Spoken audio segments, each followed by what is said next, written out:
Channel में स्वागत है आपका।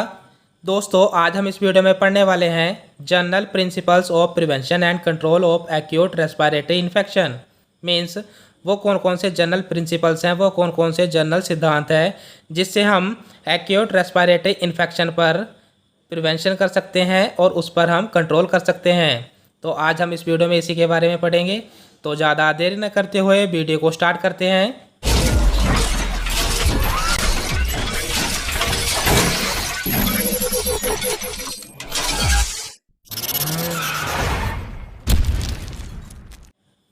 तो सबसे पहले हम इसका थोड़ा सा इंट्रोडक्शन देख लेते हैं। It involves the upper respiratory tract infection that is nasal cavity, pharynx, larynx. Means acute respiratory infection में अपर रेस्पिरेटरी ट्रैक्ट इन्फेक्शन आता है। अपर रेस्पिरेटरी ट्रैक्ट मीन्स कि उसमें नेजल कैविटी, फेरिंक्स और लैरिंक्स आता है। अगर इन तीनों जगह पर इन्फेक्शन हो जाता है तो उसे हम कहते हैं acute respiratory infection. Next point है इसमें, this commonly includes nasal obstruction, sore throat, tonsillitis, pharyngitis, laryngitis, sinusitis, otitis media and the common cold. Means acute respiratory infection में यहाँ पे नेजल ऑब्स्ट्रक्शन आती है, मीन्स नाक में अगर कोई प्रॉब्लम आ जाती है वो चीज़ें, और सोर थ्रोट मीन्स गले में खराश वगैरह, और टॉन्सिलाइटिस मीन्स इसमें क्या होता है, टॉन्सिल्स जैसे कि आपने सुना ही होगा, जो बीच में एक गले में ये ओव्यूल होता है, उसमें जो साइड में दो पैड होते हैं, वहाँ पे अगर इन्फेक्शन हो जाती है तो हम उसे कहते हैं टॉन्सिलाइटिस, यानी कि जो साइड में जगह है वहाँ पे स्वेलिंग आ जाती है। फेरेंजाइटिस मीन्स जो फेरिंक्स होते हैं वहाँ पे अगर स्वेलिंग आ जाती है। लैरेंजाइटिस, लैरिंक्स में हमारी स्वेलिंग आ जाती है। साइनसाइटिस, साइनसाइटिस का मतलब है cavity around the nasal passage. Means जो नेजल पैसेज होती है वहाँ पे स्वेलिंग आ जाती है, उसे हम कहते हैं साइनसाइटिस। और यहाँ पे नेक्स्ट है ओटाइटिस मीडिया। ओटाइटिस मीडिया का मतलब होता है मिडल ईयर इन्फेक्शन। और लास्ट आता है इसमें कॉमन कोल्ड, यानी कि सर्दी जुकाम। नेक्स्ट है, most infections are viral in nature, the cause is bacteria. Means ज़्यादातर इसमें एक्यूट रेस्पिरेटरी इन्फेक्शन में जो इन्फेक्शन होते हैं वो वायरल होते हैं, लेकिन वो बैक्टीरिया के द्वारा यहाँ पे उत्पन्न होते हैं। नेक्स्ट पॉइंट है इसमें, upper respiratory tract URT can be fungal और helminthic in origin but these are less common. Means upper respiratory tract जिसे हम शॉर्ट में यूआरटी भी कह सकते हैं, ये हमारे फंगस के द्वारा या हेलमेंथिक के द्वारा, हेलमेंथिक का मतलब होता है जो वोम से उत्पन्न होते हैं, वो इनका ओरिजिन हो सकता है, यानी कि उन चीज़ों से स्टार्ट हो सकते हैं, लेकिन ये बहुत ही कम दिखाई देते हैं। नेक्स्ट आता है इसमें incubation period. The normal incubation period for all the acute respiratory tract infection including pneumonia is 1 to 4 weeks। Means जो इंक्यूबेशन पीरियड होता है हमारा एक्यूट रेस्पिरेटरी इन्फेक्शन का, वो हमारा लगभग 1 से 4 वीक का होता है, और ख़ास तौर पर ये निमोनिया में देखा जाता है। नेक्स्ट आता है वो हमारा इसमें host factor, more common among young children and elderly people. Means host factor कौन कौन से हो सकते हैं एक्यूट रेस्पिरेटरी इन्फेक्शन के, तो वो आते हैं हमारे इसमें जो यंग चिल्ड्रन होते हैं और या जो एल्डर पीपल होते हैं, उनमें ये ज़्यादातर दिखाई देता है। Environmental factor, poor air quantity, active smoking और passive smoking, overcrowding, outdoor polluting, door polluting, low birth weight, malnutrition. Means environmental factor कौन कौन से हैं जिनके द्वारा एक्यूट रेस्पिरेटरी इन्फेक्शन हो सकता है, वो होता है हमारा जो एयर है अगर अच्छे तरीके से इनहेल नहीं की जा रही है, यानी कि कोई व्यक्ति ऐसी जगह है जहाँ पे हवा ज़्यादा ना हो।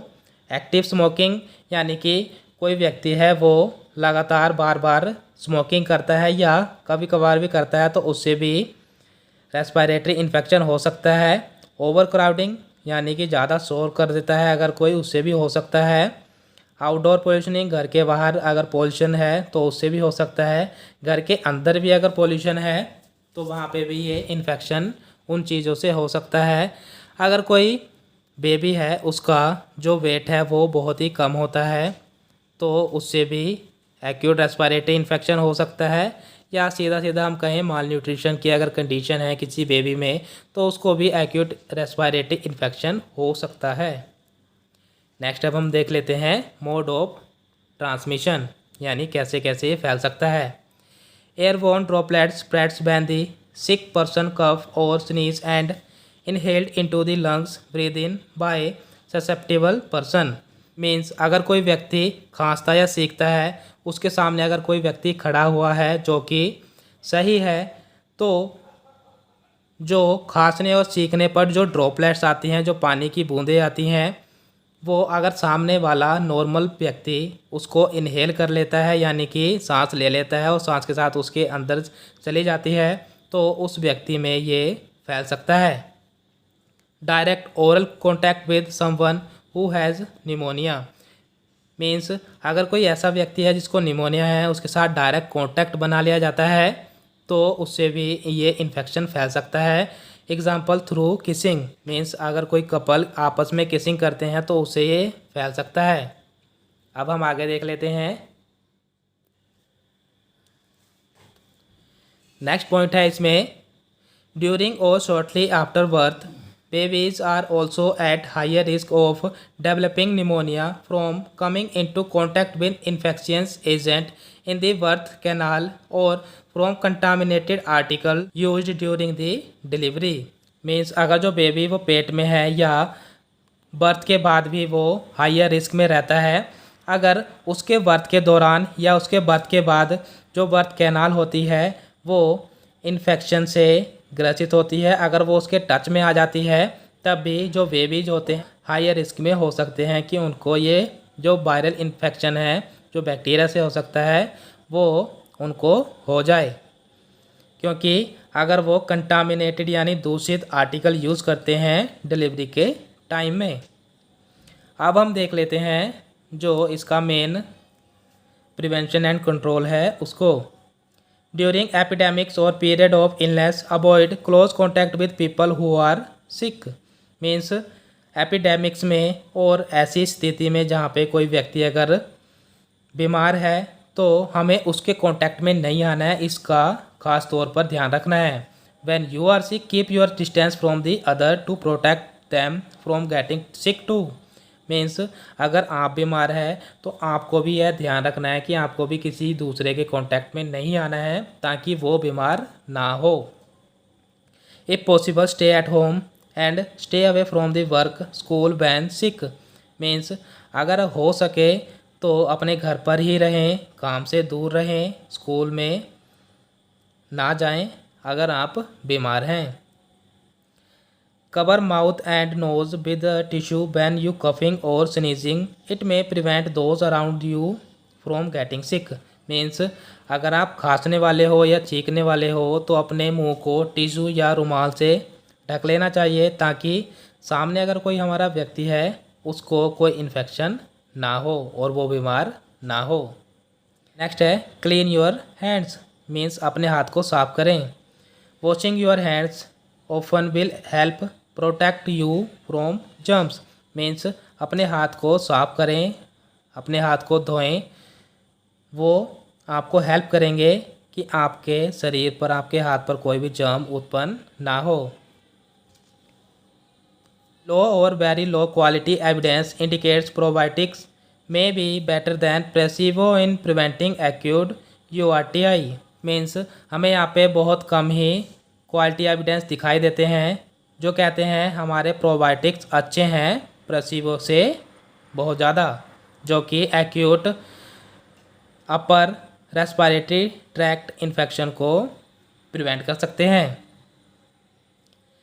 Vaccination against influenza, adenovirus, measles, rubella, streptococcus, pneumoniae, haemophilus influenza, diphtheria, bacillus anthracis and bordetella pertussis may prevent them from infecting the URI or reduce the severity of infection। Means vaccination भी बहुत अच्छा उपाय है बहुत सारी बीमारियों को ठीक करने के लिए, वो यहाँ पे एग्जाम्पल उनके दिए हुए हैं। तो ये था general principle of prevention and control of acute respiratory tract. तो आज के लिए बस इतना ही। आशा करता हूँ कि आपको वीडियो अच्छी लगी होगी। अगर आपको वीडियो अच्छी लगी है तो लाइक और कमेंट करके ज़रूर बताना। और आपसे एक छोटी सी रिक्वेस्ट है, अगर आप हमारे चैनल पर नए हैं तो चैनल को सब्सक्राइब कर दीजिए, जिससे कि आपको हमारी वीडियोज़ मिलती रहे। Thank you for watching.